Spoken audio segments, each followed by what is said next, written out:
Oke, Assalamualaikum warahmatullahi wabarakatuh. Perkenalkan nama saya Muhammad Naufal Muazzif Al-Faruq dengan nomor NIM 21080903634 dari kelas TI 6A. Di sini saya akan mempresentasikan hasil kerja praktik saya dengan judul penerapan Critical Path Method pada perancangan aplikasi SIMTrans di Bapeda, Jawa Tengah.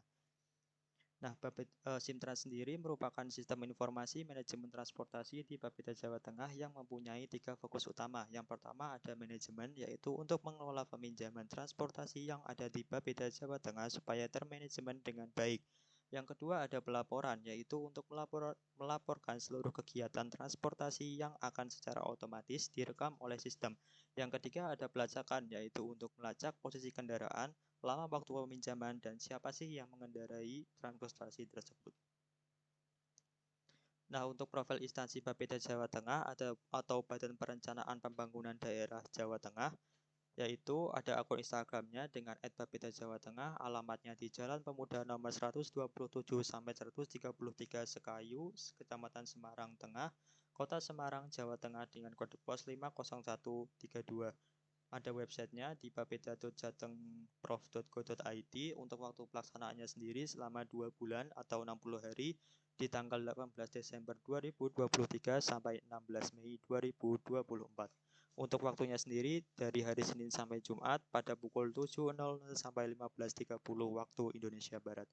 Untuk critical path method sendiri, yaitu merupakan sebuah metode perancangan proyek yang memungkinkan seseorang product manager untuk merencanakan, mengatur, dan mengontrol urutan kegiatan dalam proyek. Nah, GPM ini tuh membantu mengidentifikasi jalur prioritas dalam proyek, yaitu serangkaian kegiatan yang harus diselesaikan tepat waktu agar proyek dapat selesai tepat waktu.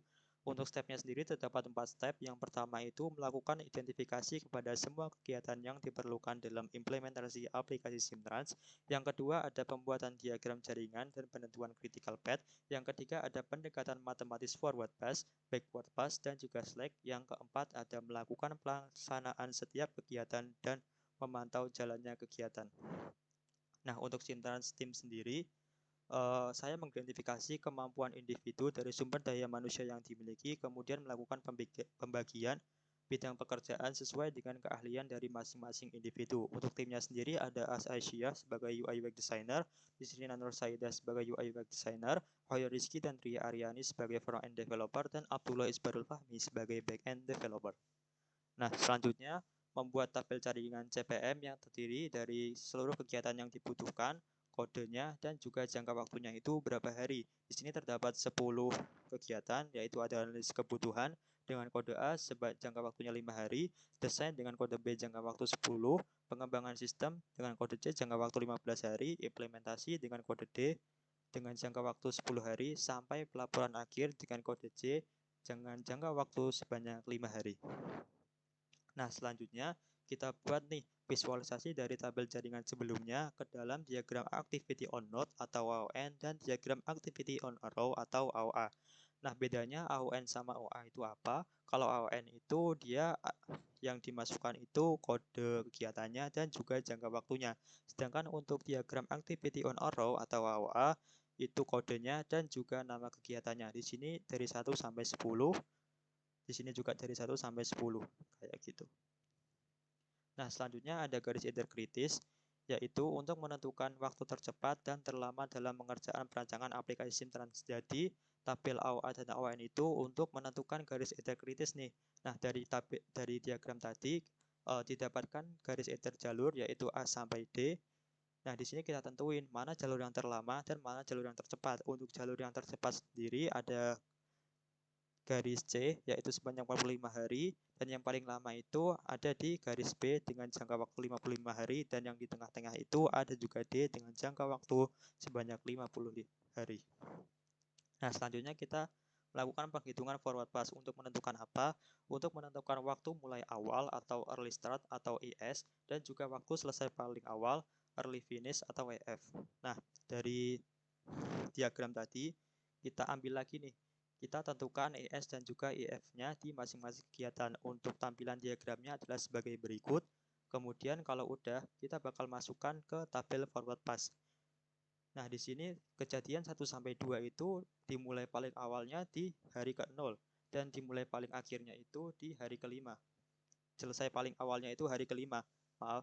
Dan untuk kejadian 2 sampai 3 itu dimulai paling awalnya di hari kelima dan dimulai paling akhirnya di hari ke-20 sampai di kejadian 9 atau kegiatan 9 ke kegiatan 10 dengan mulai paling awalnya di hari 40 kelima dan mulai paling akhirnya itu di hari ke-50. Nah, selanjutnya setelah perhitungan forward pass, kita hitung backward pass-nya.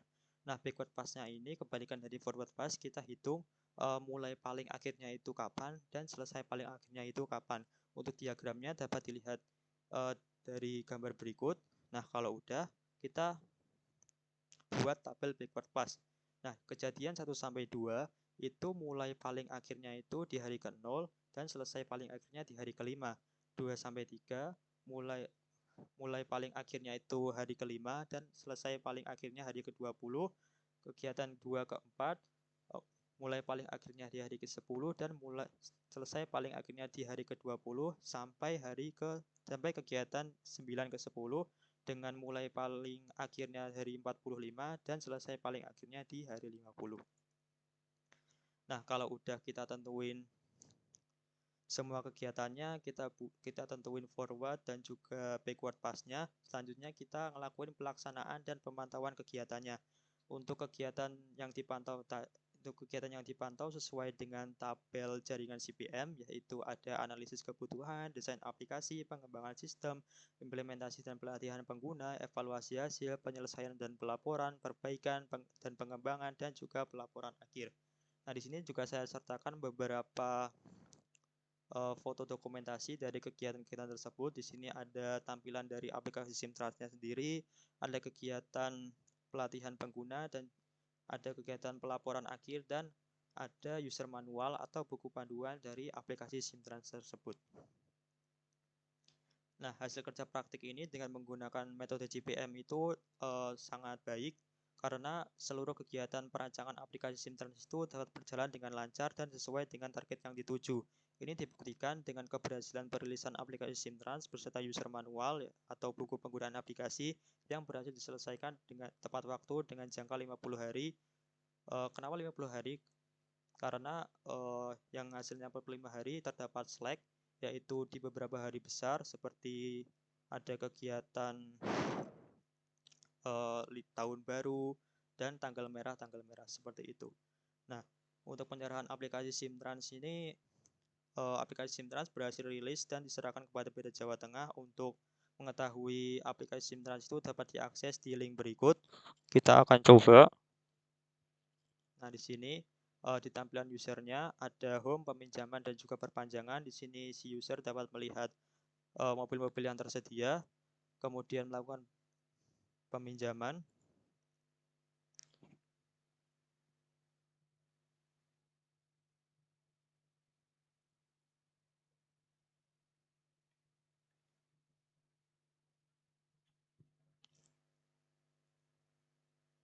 Dan juga mengetahui perpanjangan. Nah, kalau mau melakukan peminjaman, user tinggal mengklik mobil yang ingin dipinjam, ada preview dari mobil tersebut. Nah, di sini tidak ada daftar peminjam. Jadi kalau misal ada orang yang dia itu meminjam mobil ini terlebih dahulu, dia akan masuk di daftar peminjaman ini. Jadi kita itu harus ngantri ketika meminjam mobil ini kayak gitu. Nah, kita ajukan peminjaman, kita isi tanggal tujuan peminjamannya itu untuk apa, tanggal mulainya itu kapan, dan tanggal berakhirnya itu kapan. Nah, kalau udah kita ajukan peminjaman, nah kalau udah berhasil, dia akan masuk ke bagian peminjaman. Di sini kita tinggal menunggu dari sisi admin untuk menyetujui atau memverifikasi peminjaman kita kayak gitu. Nah, misal kita juga bisa melakukan perpanjangan. Semisal kita ingin menggunakan mobil itu lagi kayak gitu, kita bisa ngelakuin perpanjangan di sini. Kita masukkan catatannya apa, misal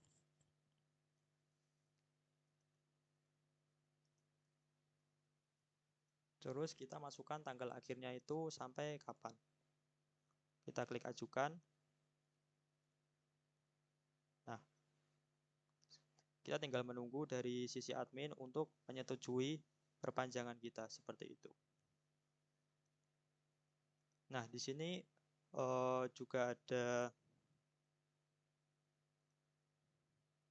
user manual dari aplikasi SIMtrans, yaitu untuk gimana sih user menggunakan aplikasi SIMtrans ini.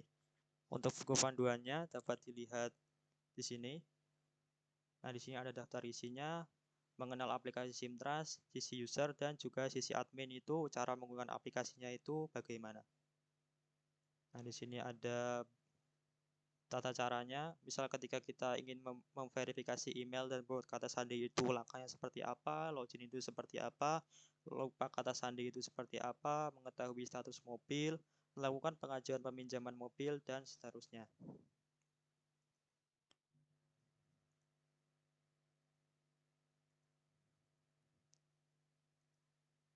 Nah, dari kerja praktik ini juga mendapatkan beberapa capaian yang berhasil diraih. Yang pertama itu mendapat penghargaan internship terbaik selama kegiatan permagangan di Bapeda Jawa Tengah, ajakan untuk pengembangan dan pengelolaan aplikasi SIMtrans selanjutnya di luar masa internship, dan juga ajakan kerjasama dengan Prodi Teknologi Informasi untuk kegiatan magang tahun selanjutnya di Bapeda Jawa Tengah. Nah, itu tadi presentasi kerja praktik dari saya. Kurang lebihnya mohon maaf apabila ada tutur kata atau kegiatan yang kurang berkenan. Mohon maafnya sebesar-besarnya. Cukup saya cukupkan. Assalamualaikum warahmatullahi wabarakatuh.